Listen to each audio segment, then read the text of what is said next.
Once hailed as Hollywood's blonde goddess, Lana Turner shone brighter than almost anyone of her era. But behind that radiant glow lay her greatest torment. Why did every love she touched eventually collapse into betrayal, heartbreak, or violence? Why did a woman who longed for a peaceful home and 7 children instead spiral through failed marriages, abusive relationships, and tragedies that no one deserved to endure?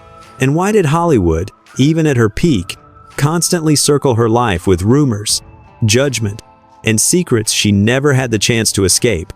These haunting questions reveal only the surface of Lana Turner's true story, because hidden behind the glamorous photos and legendary roles is another life entirely, marked by deception, devastating loss, and the terrifying abuse that nearly destroyed both her and her daughter. Stay with us, because the truth behind Lana Turner's journey is far more shocking, heartbreaking, and profoundly human than the world ever imagined. Once hailed as Hollywood's blonde goddess, Lana Turner could make millions fall in love with just one glance.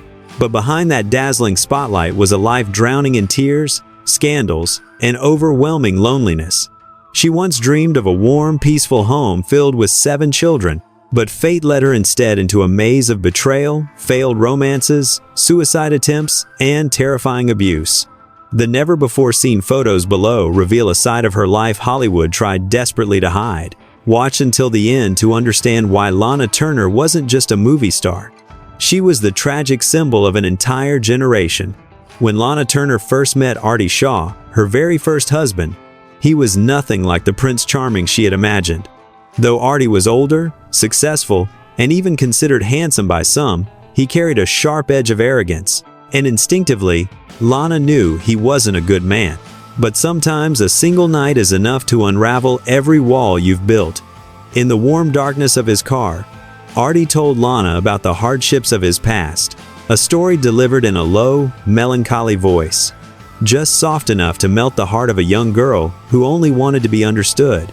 That was all it took. Lana let go of her doubts and tied herself to the most impulsive marriage of her life.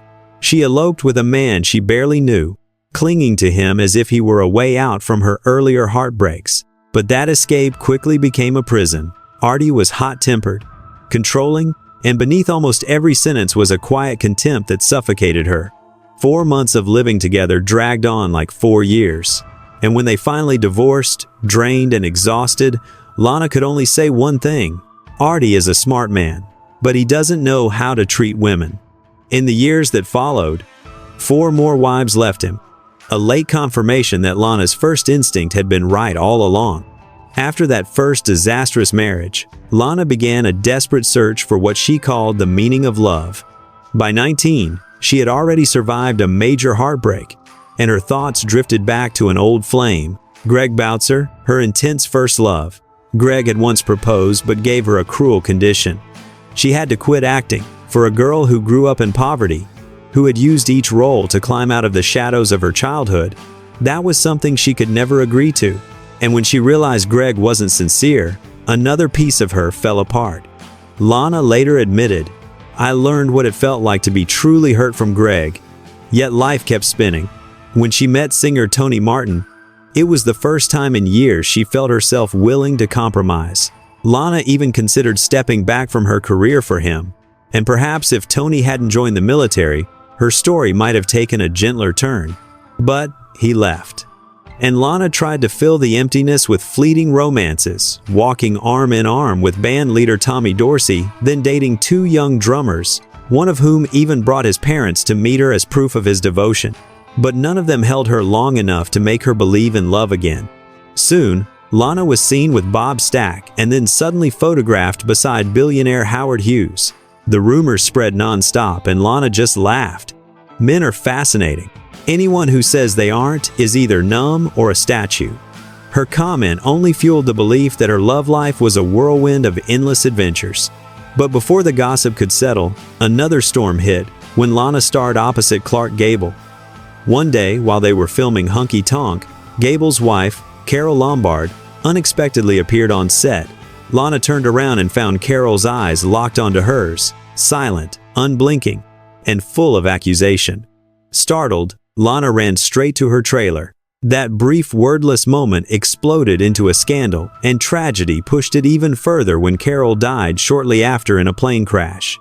Many believe she had been devastated by rumors of an affair. Lana denied everything. With a firm voice, she said, "I respected Gable. We had a good working relationship, but we weren't close friends." Her words were clear, but the whispers never stopped. And slowly, Lana slipped into the wildest, most reckless period of her life. It was around this time that Stephen Crane entered her life. He was a man introduced through friends, someone who showed up at parties, lingered in conversations, and slowly became a familiar presence in the home she shared with her mother. MGM had grown weary of Lana's late-night partying and began restricting her activities, which only gave Stephen more reason to visit. Lana's mother liked him right away, and when a mother approves, Lana's path toward love always seemed to speed up. They ran off to Las Vegas and married in 1942. Soon after, Lana became pregnant, a rare moment of joy in her unsteady life. But that fragile peace shattered when she learned the devastating truth. Stephen had never legally divorced his previous wife. The marriage, Lana tenderly referred to as her new beginning, turned out to be nothing more than a glossy coat of paint over a deep lie. When the truth broke, the press descended on her like vultures on a carcass. Lana felt humiliated, as though the entire world was watching her trapped in a tragedy she didn't even know how she had walked into. What many people didn't know was that Lana was Catholic, not by birth, but by choice. And when she became pregnant, she wanted her child to be born into a marriage that was legitimate in the eyes of the church. So, what did Lana do? She forced Stephen to finalize his divorce properly, then married him again for the second time. Yet, even after their daughter Cheryl was born, the marriage could not be saved. Stephen's deception had destroyed Lana's trust entirely. She tried to repair it, but she had no idea there were more secrets waiting behind the curtain. When Lana visited Stephen's hometown, she uncovered a shocking truth. Stephen was not the heir to a tobacco empire as he had bragged. He was a complete fraud. When Lana filed for divorce in 1944, one of the reasons she listed was unemployment. But even before the divorce was finalized, Lana slipped back into old habits. Over the next 2 years, she dated several men, sometimes at the same time. During the divorce proceedings, she dated John Hodiak, though she admitted she was only using him to end the marriage. She also dated Turhan Bey, but his mother forced them apart. Then came Peter Lawford and finally Robert Hutton. In 1946, Lana met the true love of her life, Tyrone Power. They weren't strangers. They had met a few years earlier and exchanged a few brief conversations. Lana had liked him from the very beginning, but because Tyrone was married at the time, she kept her feelings in check, never letting her emotions cross the line. Then, one evening, while Tyrone was in the middle of a separation, he invited Lana to dinner. Without hesitation, she accepted, even though a faint sense of uncertainty still lingered in her heart. But all her fears dissolved the moment Tyrone kissed her for the first time. Lana would later say, "I knew my heart would never be the same again." She threw herself into the romance with all the innocence and intensity that only a once broken heart could give. She loved him so deeply that she once flew to Mexico alone just to see Tyrone for a few hours between his grueling filming schedule. She described him as the most sophisticated, charming, and kind man I had ever met. To Lana, he was the love her heart had been searching for all her life. When she found out she was pregnant, Lana truly believed life had finally smiled on her. But that joy was quickly shattered. Tyrone, though he loved Lana and was as captivated by her as any man who ever met her, was not ready for a child. He had just stepped out of his first marriage. His emotions were still in turmoil, and he wanted nothing to do with another binding commitment. Above all, he understood Lana better than she realized. She would never agree to have a child out of wedlock, and that alone created an unbridgeable distance between them. Heartbroken but resolute, Lana did the one thing that haunted her for the rest of her life. She quietly ended the pregnancy. While Tyrone was away on a trip, she wrote him a letter, a few cold lines that hid countless sleepless nights and tears she could not stop. Yet when Tyrone returned, Lana received one more blow. He confessed he had fallen in love with another woman. Lana later said, No man, except perhaps Tyrone, ever took the time to find out that I was a human being, not just a pretty little thing to look at. And that truth was what broke her the most. In 1948, Lana walked into marriage once again, this time with Henry J. Bob Topping Jr., heir to a famous steel dynasty and one of the wealthiest men in America at the time. To the public, their union looked like a modern-day fairy tale. Bob adored Lana with an almost obsessive intensity, spoiling her down to the smallest detail. He took her on lavish yacht trips, threw extravagant parties, and gave Lana, for the first time in all her marriages, a wedding that was truly worthy of her, grand, glittering, and overflowing with well wishes. And then, as if by magic, Lana became pregnant in early 1949. She believed this would finally be her new beginning, a complete family she had longed for her whole life. But fate showed her no mercy. Their first son was born silent, a stillbirth that shattered Lana completely.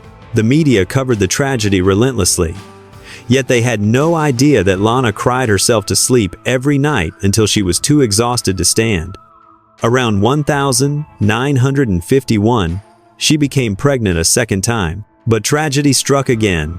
Newspapers alternated between calling it a stillbirth or a miscarriage. But no matter the terminology, the pain was the same. Lana had lost another child. 2 back-to-back heartbreaks left her body weak, and her spirit sinking into a darkness she could not escape.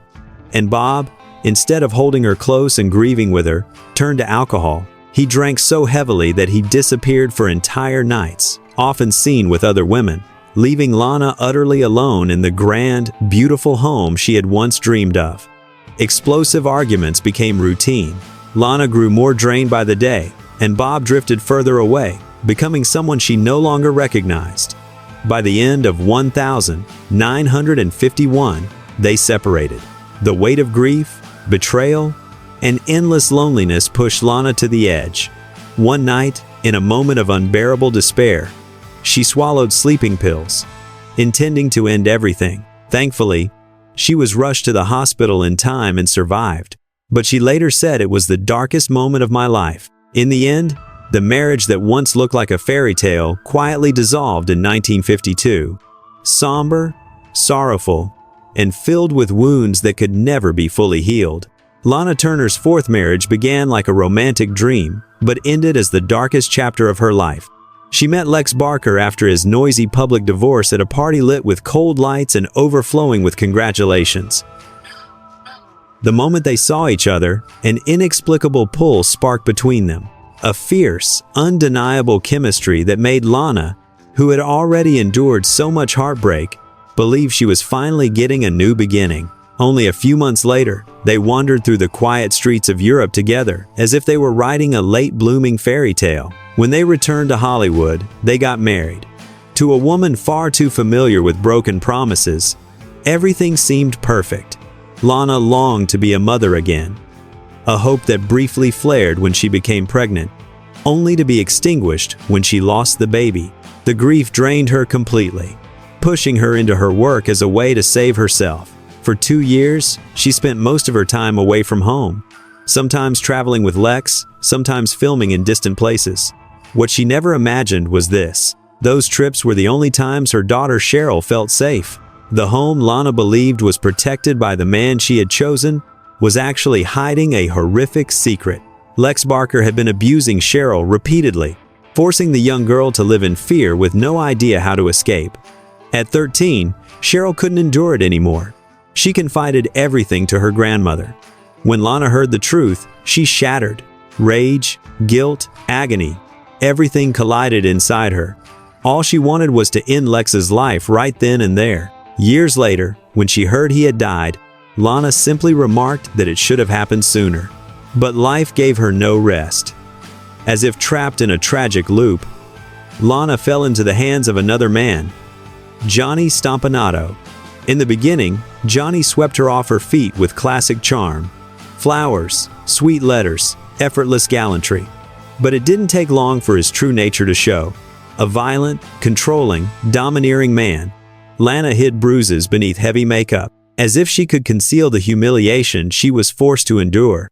People who've never lived through an abusive relationship often ask, Why didn't she just leave? Lana was trapped by fear, by the fragile hope that Johnny might change, and by the lifelong guilt of a woman too used to carrying the weight of everything alone. One night, after being beaten to the point she couldn't take it anymore, Lana told her daughter that if it ever happened again, she would put an end to it herself. The next day, the nightmare returned. At that moment, Cheryl, only 14 years old, believed that if her mother fought back, Johnny would kill her. In that chaotic instant, the young girl grabbed a knife. During the struggle, Johnny lunged forward and drove himself into the blade. That was the story presented in court. After weeks of investigation and debate, Johnny's death was ruled justifiable. Lana and Cheryl were cleared of all charges, but their lives were forever scarred. Years later, after Lana had passed away, her close friend Eric Root revealed the truth she carried to her grave. According to him, Lana was the one who stabbed Johnny after catching him assaulting Cheryl. Racked with guilt for bringing two predators into her daughter's life, Lana acted on pure maternal instinct. But if she had been arrested, she would have faced a murder charge. Cheryl, still just a child, stepped forward and took the blame to protect her mother. And she never spoke of it again until after Lana was gone. After all those storms, Lana's fifth marriage to Fred May became a rare moment of calm. Fred was a genuinely kind man, something far too scarce in Lana's romantic life. Though they quietly divorced after just 2 years, they remained close friends. It was almost the only separation in her life that didn't leave a scar. But fate still wasn't done with her. Her sixth marriage to Robert Eaton shattered quickly when Lana discovered he had been deceiving her and living off her money. The betrayal broke her once again, forcing her to end a marriage that hadn't even lasted 4 years. Her final marriage to Ronald Peller, a man who called himself Dr. Dante, was yet another chapter of lies. Lana believed she had finally found her lifelong companion, only to learn he had faked his credentials, swindled her out of tens of thousands of dollars, and stolen valuable jewelry. In her memoir, Lana described it as the deepest stab in the back, because it came from the man she once thought would be her last love. In her later years, Lana no longer sought romance. She devoted her time to herself and to Cheryl, the one child who had witnessed every pain she ever endured. Perhaps that was the only love that remained steady and unshakable in Lana Turner's turbulent life.